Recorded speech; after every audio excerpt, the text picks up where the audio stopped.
BBC Radio 4. Good morning. The comedian and writer Shapi Khorsandi will be one of the guests on Woman's Hour at 10.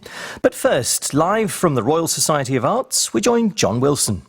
Yes, hello and welcome to a special edition of Front Row in which we'll debate the cultural response to Brexit. We'll hear from television producer Phil Redmond, who masterminded Liverpool's tenure as European Capital of Culture. Novelists Val McDermid and Dreda Mitchell are here, as is the designer Wayne Hemingway.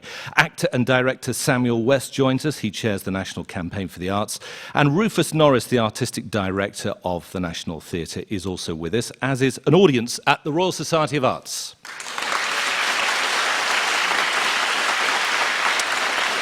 We're in the historic Great Room here at the RSA, which has hosted debates and demonstrations for over 250 years. Around the walls, just above our heads, there's a series of frieze paintings by the 18th century Irish artist James Barry, featuring the likes of William Shakespeare, Chaucer, Christopher Wren, Rubens, Reynolds, and many more. This room hosted the very first public exhibition of contemporary art and the first public exhibition of photography. Alexander Graham Bell demonstrated the telephone here in this room in 1877, and people heard a phonograph recording for the first time the following year. All of these great cultural leaps allowed new ways for people to communicate and make sense of the world. And it's in that spirit that we've come to the RSA this morning to hear how the cultural landscape might shift and resettle in the years ahead after the seismic events of recent weeks. Britain is heading out of the European Union, so how can artists, producers, writers and others in the creative industries make sense of Brexit to help navigate a fractured social landscape and to create new narratives? Will we become perhaps less European culturally? Does Brexit offer an opportunity for artists to mine deeper into the rich vein of Britishness? And could the vote to leave the EU help inspire and galvanise a younger generation of artists? Well, you can join in the debate via Twitter using the hashtag cultural response. That's all one word, hashtag cultural response. But let's start with some questions for our panellists. And Phil Redmond, let me start with you. You once told stories about social and domestic struggle via the microcosm of Brookside Close, of course, many years ago. And you led, as I mentioned, Liverpool's year as European Capital of Culture. That was 2008. Does Brexit offer an artistic opportunity for Britain? Yeah, well, I think just going back to your own introduction there is just a reminder that we existed before the European Union, and we'll exist after it. So, I mean, the question is really, we're not really sure, are we, what the changes are going to be, but it is going to be change. But if you go back to Dickens, it was the best of times, it was the worst of times, the age of reason and the age of foolishness. I think there's probably an opportunity there, because it's probably time anyway across our cultural landscape that we did start to take a look back at the UK itself. We've got a lot of big cultural changes going on across the UK, the kind of things that we used to do in Brookie, and we touched on Grange Hill Hollyoaks.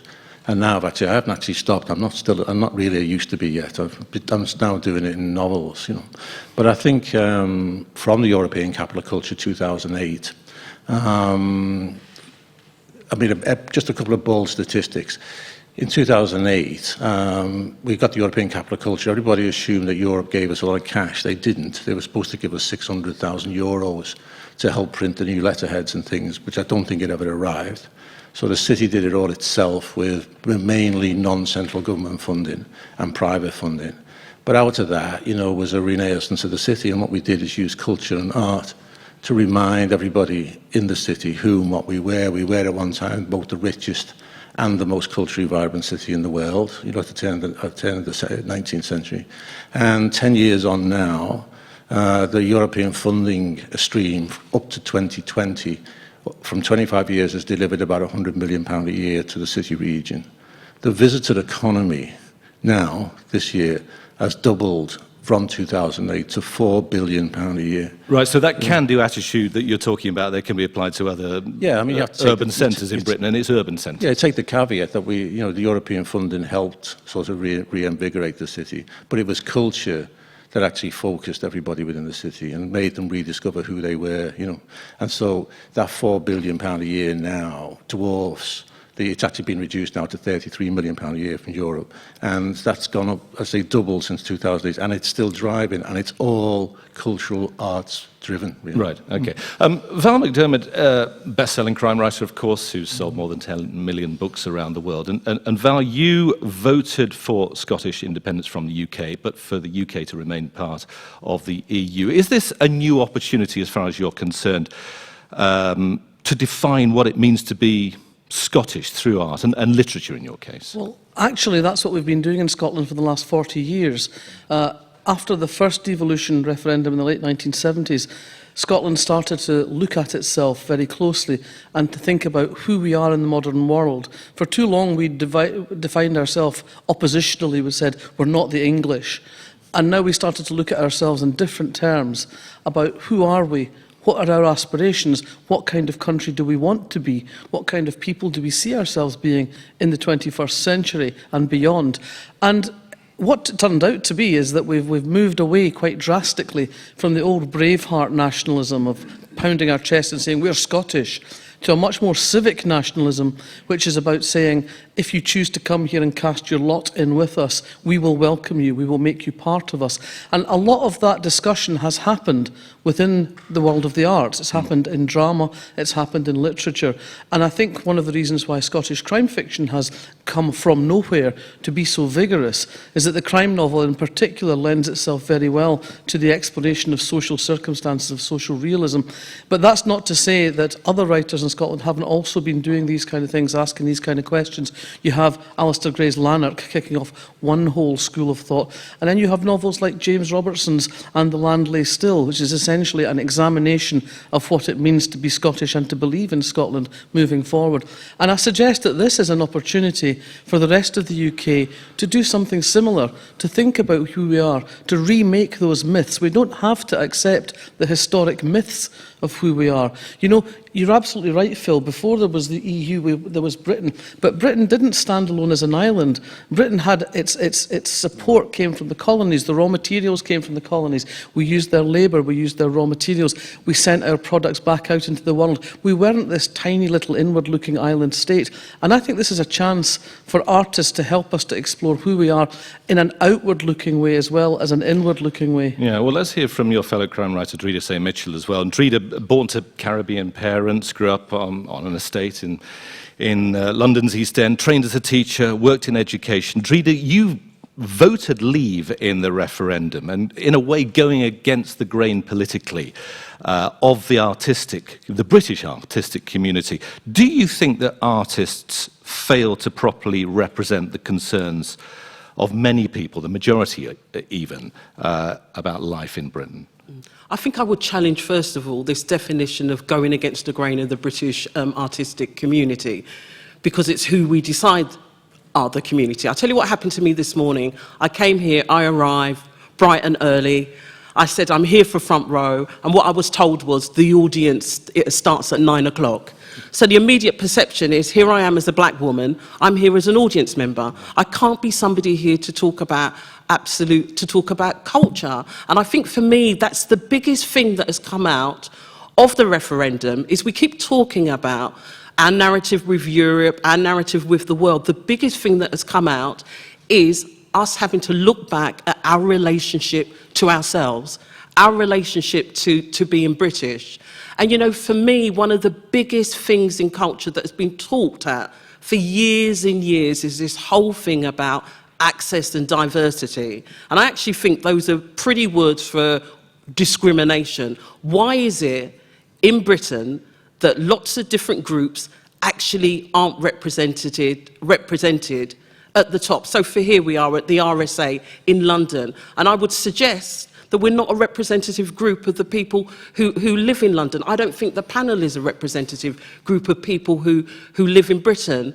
And for me, you see, the big issues are... Sorry? I used to be. You used to be. But I think, you know, we're so fixated on the EU did amazing things for us. But actually, we've got some big issues in this country to do with culture. And if we're really determined to move forward, it's about looking in on ourselves and actually moving those things forward. And one I want to move forward is this notion, and let me use the pretty words of access and diversity. And well, we're going to come on to that later in the programme, but let me throw some of those points to Samuel West, known for film and television dramas, of course, but a former artistic director of Sheffield Theatres and currently chair of the National Campaign for the Arts. Sam, many creative people in Britain talked about being shocked by the result of the referendum, but surely if the publicly funded arts exist to give voice to the nation as a whole, it shouldn't really have been a big surprise to artistic people. Well, I think a vast majority of people, about 96% of those polled, which may not be representative, as Dreda says, but a vast majority of those polled wanted to remain. Collaboration and connection are our bread and butter, and that's why many people are mourning.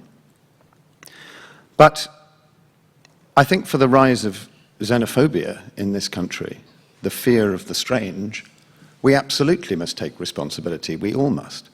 We know, contrary to that the fear of xenophobia, the acceptance of the strange is greatest in areas where integration is greatest. And by contrast, somewhere like Sunderland, which has an immigration population of 3%, tiny by national standards, voted 61% to leave.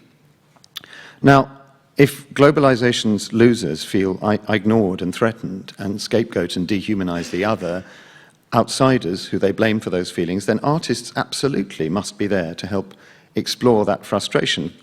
Those connections, that kindness is muscular, it's strong, it's worth doing. We can and we must do that. I think we are allowed to worry about where in society those artists are going to come from, and where the money to support them will come from. Yes, and what might stimulate them, what might inspire them. Let me just, because we've got a lot to cover, and let me just move it on Wayne Hemingway, Wayne designer who started the Red or Dead label. Famously on a street market, it's now a global brand. But Wayne, you started in the 80s, in politically charged times. Great art and creativity can, of course, thrive, often does thrive, in times of great political and social change, doesn't it? Yeah, I mean, we've been dealt two massive sow's ears. You know, one of them, I believe, one of the sow's ears is the fact that we're leaving Europe or leaving the EU. Another one is the fact that we have such a divided society.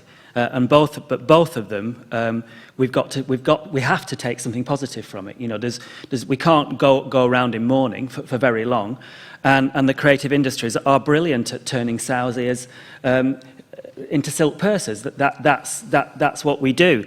And if you look, but it's going to take some form of revolution. And you look at what creativity did. The most exciting times of creativity for me. So I was lucky enough to be at the right age for punk in 1975 and 76, and without that, I would not have been able to, me and my wife would not have been able to create our first business, Dreda, which we sold, by the way, 18 years ago. It is old news, that, by the way. But we would never have been able to create that. We wouldn't have, you know, Camden Market would have never reached the stages that it did. There wouldn't have been, you know, the vibrancy of Kensington Market without all of that, and Affleck's Palace in Manchester, and Quiggins in Liverpool, and the Corn Exchange in Leeds, and all of that.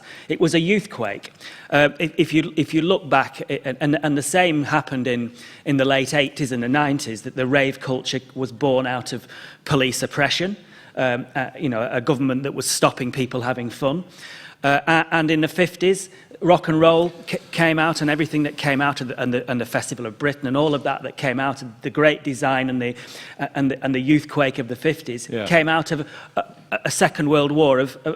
And so I actually think we will solve this, but I think it will be a youthful rebellion of sorts that does it. Not going to the streets and rioting like the poll tax, but I think oh, maybe it will happen that.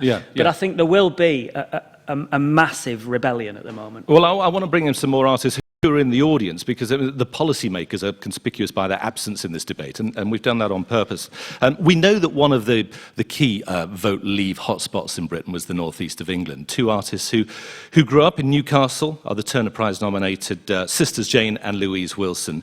Were you surprised, first of all, Louise? Well, I have to say, Newcastle did vote to remain, just by As a a small city? yes, Yeah. by a small margin, but they did vote to remain.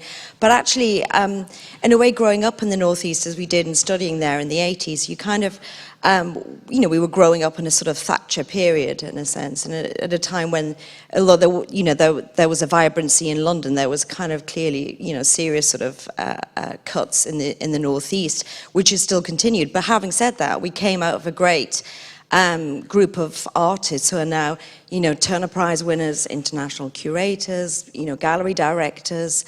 So, there was a great context there, in a way, even despite the fact that, there was little sort of funding for the arts. And I just sort of think now, you've got museums like the Baltic in Gateshead, you've got MIMA in Middlesbrough, and, they've had to be inventive and creative in the way that they think about sustaining themselves now. I mean, you look at something like MIMA in Middlesbrough, and they've merged with Teesside University in order to sustain themselves. Yeah, And that's the cultural infrastructure. So just talk about the mindset, if you will. I think it's quite striking. You emerged, and other artists emerged at a time, and it's often looked back on as Brit art, as cool Britannia, that kind of idea. But the irony, of course, is so much of the art that you and your peers were making was informed by a European sensibility, wasn't it? It wasn't particularly British. Well, we were very fortunate in 1996 to be invited to go to Berlin to have a DAD, which is a Deutsche,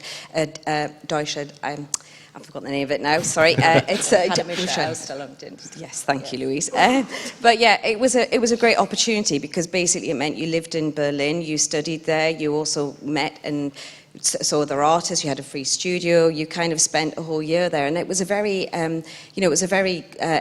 huge experience for us to have that, but also to be able to feel that, this is something that was available to you coming from the northeast, coming from where we were, but also to have that ability to cross over and to be in Berlin and to study and to have a residency. So it was a big part of how we developed as artists. Yeah, let me just throw, Louise, just for a moment, let me just throw that back to Samuel West, because at a time when Jane and Louise emerged, Sam, it was at a time politically, economically of optimism, wasn't it? I mean, you had a new government, you had huge streams of lottery money coming on for the first time, underpinning many of the arts organisations. Do you think that British art will lose some of its swagger? I think it might well have to turn inwards in some circumstances. I think I would love to see artists taking responsibility to make what they do more representative of the communities around them, especially in areas that voted out. But I don't know whether all artists will be psychologically able to reach out, whether the closing in of itself on our culture will make people withdraw into a sort of inner emigration. Yeah, well, let's put that point to one of our writers here, Dreda Mitchell, just a quick point. And I know you work with younger writers as well, and you're getting a sense of encouraging them, a sense of what they want to write about. And I think if we're talking about young people, we have to talk about education in this country, and we have to talk about what's happening with the arts and the creative curriculum in education and what's happening at the moment. It's been sidelined. It's been made to feel like it's actually a hobby. So we have to think about, are we going to have that growth of artists kind of coming through? When I was growing up, it was the days, I don't know if people remember, Ilia days in a London Education Authority. I had my three brothers and my sister, we all took musical instruments home. This sense of every child should have a musical instrument was a real big mantra of Ilia. So I do think the political kind of society we live in will also be affecting what we're doing. Yeah, quick word from Val, and then I want to hear from Wayne as well. I do think that those of us in the cultural industries have to take some responsibility for the fact that there is this huge stratum of disaffected people. It's clear that a lot of the people who voted to leave the EU did so as a protest vote because they felt dispossessed, because they felt disregarded. Now, it seems to me that in the 1980s, when we were dealing with Thatcherism, there was a popular groundswell. It was kind of that post-punk thing that you were talking about there, Wayne. And people articulated those feelings. They had a way of coming through and expressing those views. But it seems to me that as artists, maybe in the last 10 years or so, we've kind of ignored that fact. We've ignored the rise of things that we're uncomfortable with. So we've let that build up and not have any release, not have any way of expressing themselves. So perhaps through, at least through popular media, we need to address these things. We need to make people feel that they have a voice within the culture. And I think to some degree we have failed to do that. And that is one of the challenges that faces us now in terms of trying to reintegrate as a society. Quick word from Wayne Going back Hemingway. to your question about will it affect the industry, but a lot of people don't understand. People think it's a Cinderella industry. We're talking about the arts, but look at the figures. In 2014, it was 84.1 billion to the economy of the creative industries. It's the second biggest driver of the economy. 1 in 10 people in this country are employed in it, it's got the biggest increase in exports at 8.9%. And what you've got is, you've worked in, Louise and the Wilsons have worked in Berlin, and Britain has been seen as the preeminent creative nation, bar none in the world. Suddenly, people in Berlin, which is an amazing city, people in Brooklyn, in New York, people in Johannesburg are rubbing their hands together, thinking, all of a sudden, Britain is devalued, and we are devalued. And you look at the numbers of people that are thinking of relocating to Berlin. I've seen some figures to show that more people are thinking about relocating to Berlin with their businesses than are thinking to go to Manchester. Yeah, I just want to bring in another opinion, and Phil Redmond, I'm going to come back to you because let's look at the example of the National Theatre here, because perhaps one of the most surprising lessons of the referendum was that Britain is a more divided place than many people realised or cared to contemplate, and there's a lot of anger and resentment across a broad range of issues from health and education to unemployment and immigration. So do the national cultural institutions need to realign their antennae to detect and possibly transmit a broader range of British experiences? Rufus Norris, Artistic Director of the National Theatre, is here with us. And is that a concern for you, Rufus, now in the coming years, to refocus the storytelling, to better reflect Britain today at the National Theatre? Yeah, I think so. I think art always responds to the time. I think, and this has been a huge wake-up call for all of us to realise that half the country, as Val says, feel that they have no voice. If we're going to be a national organisation, we've got to speak to and for the nation. And in this moment, I think our principal responsibility initially is to listen to that voice, and art will follow from that. We're an art house, we're a theatre. We're going to be making work. Quite what the form of that work will be, we will discover. But the content of it, I think, has got to start with getting out there. We're starting a project almost as soon as the vote had come in. We initiated a nationwide project to get out having one-to-one conversations, a listening project really, all over the country, people from all backgrounds and all persuasions, just to find out what are British values, what are your values, what do you think about where you live, and what is the kind of Britain that you want to live in. And that's something that the National Theatre hasn't been doing up till now. I mean, do you think we will increasingly on the stage of the National Theatre will we be hearing those voices reflected better? That's the intention, yeah. I mean, I think many writers, a lot of the writers that we work with come from all over the country, come from all over the world, and they've no doubt been the kind of the voices of their regions. But I think that there's no question about the fact that we as an arts community have been surprised by this, and consequently, I think we've got to reflect that we're slightly out of touch with the way that much of the country is feeling. So the short-term plan is to listen and then plan, rather to impose a new set of policies and ideas. It's not going to be a new season of British plays then at the National Theatre. No, it'd be very easy for us to give our opinions on what's been going on, and that at its worst just becomes another version of me and my mates.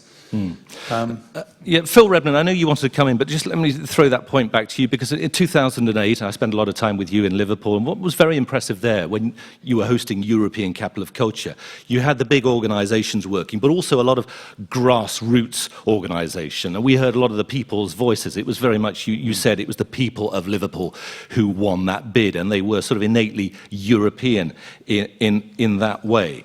Do you think the creative community has failed to reflect that full, diverse range of opinions and voices?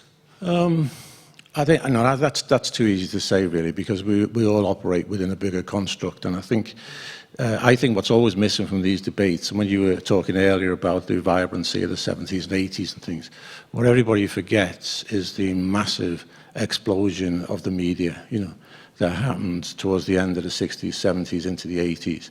And what you had there was a doubling, tripling of the exhibition space for people and their ideas and things. And for example, the Turner Prize would not be the Turner Prize without Channel 4.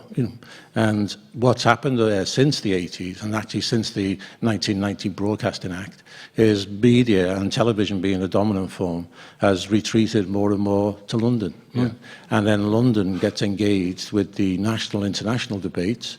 Politicians also then retreat to London, and that's where we find the root of disconnect. I mean, I'll say this because, the professorship in front of my name is all attached to media studies. And although everybody keeps talking about it the way they do about sociology in the 70s, which I'm also a sociologist, but it's true. Because if we cannot talk to each other, and that great BBC thing, nation until nation, well, it should really be flicked back to region, or it should talk to region. Now, today, for example, why aren't we all talking in Salford, Or if you can't quite make Salford, what about Birmingham, Or actually go to the most easiest place in the world to get to, which is Crewe. Right?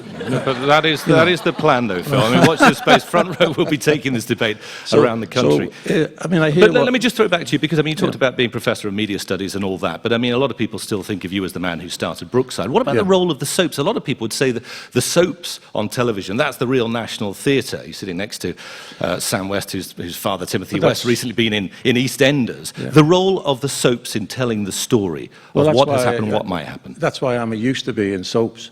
Because I got out of it because it was becoming too difficult to actually tell these kind of stories about diversity, about access. And that's not just about race or creed. That is about social position, And the fact that now, if you talk about education, since the 1870 Education Act, we've still not solved the problem of literacy in this country. And we have more people illiterate and sort of looking for work amongst our young people than we have migrants, And so there's an imbalance there somewhere, And that, again, perhaps as culture we failed, but you have to have the exhibition platform. You have to have the space to make these arguments, to put these cases, and get the debate out there and have it looked at properly. Val McDermid.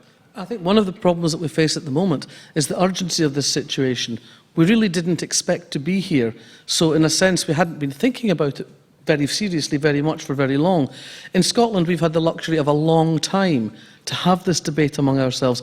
When you were doing the City of Culture, you had a few years to plan. Culture, actually. Sorry, capital of culture. Sorry. It's probably actually going to be the one and only European capital of culture the UK's ever had. Okay, I'm sorry, I'm grovelling. I love Liverpool. It's a wonderful, wonderful city. It's astonishing, beautiful skyline. It deserves its World Heritage status. Come on, that was 2008. We've moved on. We like you too. But I think the challenge here is, you had time to plan. And we had time to think about this in Scotland. What's happened now is we're faced with this situation, and we've got to respond quickly. We've actually got to hit the ground running, I think. It's all well and good to be listening, and heaven knows we should be listening, because for a lot of the time we've not been listening. But we need to act quickly on this. We've not got the luxury of sitting around for the next 40 years figuring out how we're going to respond. Yeah, let me just throw this back to Rufus Norris briefly, and just on a practical level, as somebody who's running an organisation, are we going to see fewer European theatre companies coming to the National, or European dance companies, or European musicians, because of, and I'm talking about the logistical, administrative difficulties that might arise? No, I don't think so at all. I think, there are difficulties, and we don't quite know what they're going to be yet, but I think this has also been a catalyst, certainly for us, to up that. We're a world leader, as people on the panel have pointed out.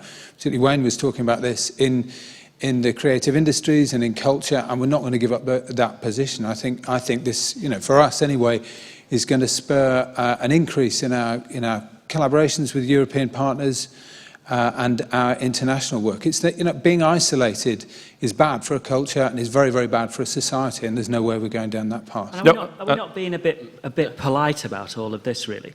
Because what we haven't, yes, of course, lots of towns need way better infrastructure. They need more equality when it comes to access to arts. They need more equality when it comes to access to employment and public transport. The town that I'm from, Blackburn, and the town of my wife's from, Burnley, when you look at public transport and you look at how they have, you mentioned that Sunderland has 3% immigration. Blackburn and Burnley have 33%, but they voted 66% to leave. So there isn't a correlation between that at all. There's something much deeper than that. But we also haven't talked about the fact that the vast majority of young people, who are the people who take this world forward and Britain forward, voted to stay. And over the next few years, a lot of the people who voted to leave will play a smaller role in society. That's called ageing. That's what happens. And the younger people who voted to remain will come into their prime. And we mustn't all just be polite, thinking we've got to be polite now, it's happened. We've got to fight. Well, you brought the subject up, Wayne, and let's hear from a couple of young artists who are here alongside Rufus Norris in the front row. We've got George the Poet, who is Brit-nominated rapper, writer, and as Wayne is alluding to there, the majority of people, 18 to 25-year-olds, voted to remain. Do you hope that young people, young artists, creatively minded young people will feel galvanised by what's happened? I know that young people are galvanised by what happened, but as I think Deidre mentioned, there are a number of issues that are compounded. First of all, at 25 years of age, personally, the minute I got a vote, there was a recession. And then after that, there was a coalition government that tripled education fees, made a lot of things difficult for young people. Yeah. And since the policies of austerity have further challenged our progression in building a future for ourselves. Now, as again Deidre said, the arts, if it's not taken seriously by the state and by non-state actors and society in general, becomes a secondary concern. Now, I'm also a child of hip-hop. I grew up listening to rap music, although, unlike you said, I'm not really a rapper, I'm actually a spoken word artist. Sure, yeah. The narrative of hip-hop was that it was birthed in the socio-economic conditions of Reaganomics in New York. And what then happened was that there was a big explosion of crack cocaine being sold in the slums, and that preceded hip-hop music being birthed out of, again, an amalgamation of cultures, Jamaican immigrants with their sound systems and so on and so forth. Now, but it's I think that's too big a price to pay. My point is, the direction society is moving in will precipitate another wave of riots at some point. And I don't think it's something to be aspiring to, that our young people are going to be galvanized into really engaging with politics, because they are, but it's not going to be what you want to see. Right. Well, I mean, hopefully there's not going to be riots. Let me just pass the mic to Anthony Anaxagoru, who's next to you, another poet. And Anthony, you're running spoken word evenings, performance poetry events. What about that as an outlet? And I suggested to George that there may be a sense of people feeling galvanised and energised because they haven't been listened to. Will that be reflected in the art form that you represent? I think all the time. We have to accept that art flourishes in times of conflict and in times of tribulation. That's one of the great things about what we do here. I think the main problem that we have, though, is that culture is defined as this very singular thing. But we have to kind of see culture as being very multifaceted and massively subjective at the same time. When we think about art, we have to ask ourselves, who is the art being made for?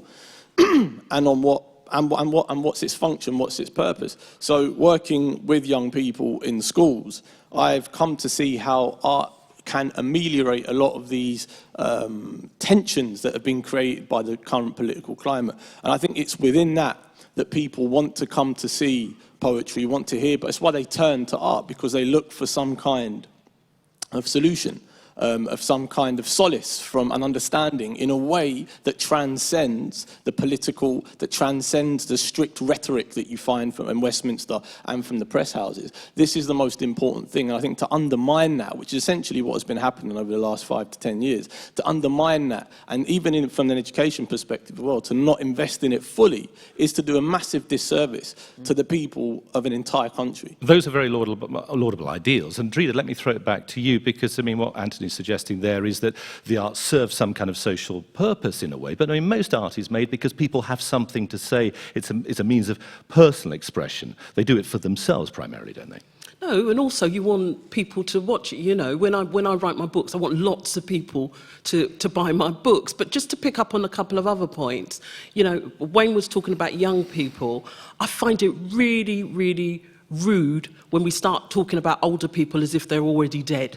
We're not dead. We are still here. We contributed to this society. We helped make it what it was at the time. And Val talked about being shocked at the result. I wasn't shocked at the results. If you've got your ear to the grassroots floor, you can hear what people are talking about. So I suppose, let me just leave a question. If the arts community was so shocked, is the arts community out of touch? Wayne, are you feeling older today? Chastised and older? I might actually be older than you. I'm 55 years old, and I feel a bit of guilt on behalf of my generation. So we've created a generation that is, for the first time, empirically proved to be worse off than their parents, and that to me is turning the world upside down. And you know, you're supposed to leave the world a better place. That's our job as elders, and we haven't done that for a generation. And yet, that generation didn't vote to leave. Phil Redmond. And in the same way, sorry. Yeah, go on, Val. Go on. In the same way, in the Scottish referendum, it was the young people who most strongly voted to leave the UK. And I felt guilty on behalf of my generation. My young son said when he saw the results, he said, "Well, never mind, Mum." He said, "Time's on your side." To leave the UK, any part of Europe. Yes, absolutely, absolutely, yes. But also, the turnout for young people was low. Well, that's disputed as well. Let's just move on from that. Phil Redmond. No, I think the points you guys have made is quite valid. I mean, I think, but you've got to remember too that, you know, us old folks, like, we've lived through our times of revolution and fear too.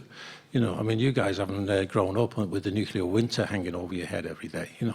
But Liverpool is a place of revolution, and the fact that, you know, thinking about riots and revolution, 1982 in Liverpool was ripped apart by the riots, as Bristol was, you know. And, you know, these things happen occasionally through society, you know, and if we think they're going to go away, they won't. I mean, the 2011 was almost a reflection of what happened in 1911. I mean, the term Bolshevik-Scouser comes from the fact that on the general strikes in 1911, you know, they sent a gunboat up the Mersey to take out the Bolsheviks. You know, they actually shelled the town hall, but they missed. But you know, these things happen in society all the time. But I don't think it's an age-youth thing, because I think it's also it's a state of mind, and I don't believe that, you know, just because there's a vote gone now, say we're leaving the European Union, which is an administrative disaster. That's what we wanted to get rid of. In 2008, the European arses were fantastic, but I couldn't buy a piece of carpet to keep Ringo safe on the roof of St. George's Hall without going through, theoretically, a 4-week European procurement process where we had to advertise it in the Athens Gazette. You know, right? And so that kind of nonsense we want to get to. And I think in 5-10 years' time, Europe will have reformed, and the young guys, when they come and take over the place, will actually then sort of form a new alliance. We're not, as they keep saying all the time, we're not leaving Europe. You know, we're leaving the administrative, bureaucratic process. You know. Yes, Sam. We're talking here, and I think the referendum may have shown us, a world in which most people think art is a luxury, an add-on, a hobby. It's not. It's essential for making sense of the tricky condition we call human. The world is enormously complicated. As we've been hearing now, people win or lose nowadays through no fault or agency of their own. That's what capitalism does. Art has to offer us a working model of what the world is, and it has to include shade, complexity, vagueness, change, all the other things we recognize as true and human. Otherwise, we get seduced by the binary, the simplistic stuff. Take back control. It's about immigration and everything. Norman Tebbit is wrong. You don't give up feeling British when you start to feel European. Cultural allegiance, sporting patriotism, it's not an either-or situation. It's much more nuanced, it's much more multiple. It doesn't work like that, and we mustn't be seduced by that binary. We're running out of time. We're going to have to head towards some concluding thoughts. But for those of you listening to this debate live on Radio 4 or watching via the BBC Arts website, remember, you can join in, let us know your views about what you've heard via Twitter using the hashtag cultural response. That's all one word. And tonight on Front Row, we continue this debate when I'm joined by people who run arts organisations, including the Edinburgh International Festival and the Turner Contemporary Gallery in Margate. Now, this is all highly speculative, I know, but let's get some predictions from our panellists about how Brexit might affect the British cultural landscape. Dreda, let me start with you. One single major cultural change that we might see when we look back at the last 10 years, in 10 years' time. When we look back in 10 years' time, the culture and the art that we're looking at will be much more representative of the Britain that we live in. In what way? Well, I'd like to see more black faces, more working class types of art, more regional kind of representations. Because at the moment... You're talking about theatres, galleries, books, film... Yeah, everything, right because I'm worried that when we talk about this established art community, I think we're essentially talking about lots of people who live in London and the South East, and it needs to be bigger than that. Val McDermid, how will things look differently in 10 years' time? I hope we'll be galvanised into something that is more inclusive, but something that's also more outward-looking, and that it will take the form of something like the punk revolution or the rave revolution, and that we will have something that leaps forward. And in a generation's time, they'll be the establishment, as always happens. But for right now, what we need is something to galvanise us. And you think it will be some kind of cultural moment. Yes. But again, that's dependent on young people, isn't it? Well, it's not just dependent on young people. Older people still have something to say.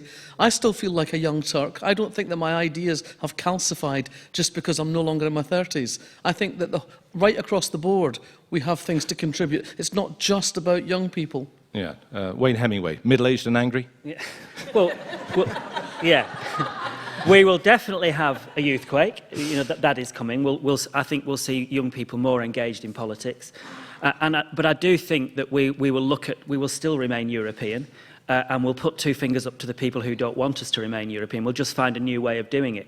One of the ways that I will do it is, for the first time in my life, you know, I've never had a flag outside my house. The idea of having this flag of St. George kind of has the wrong kind of connotations for me. But I'm going to put a European flag out my window.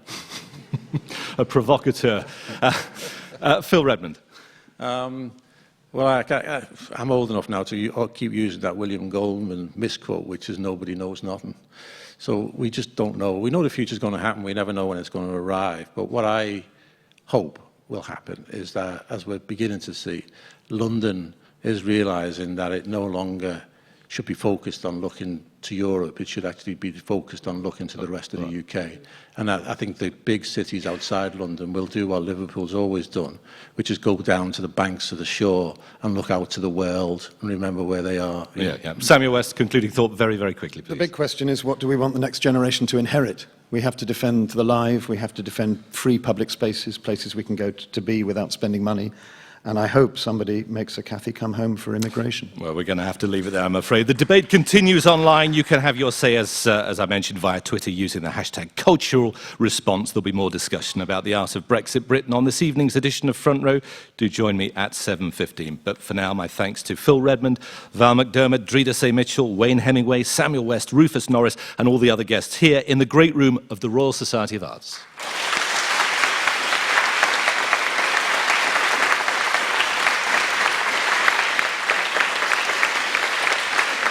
Front Row was presented by John Wilson and produced by Dixie Stewart.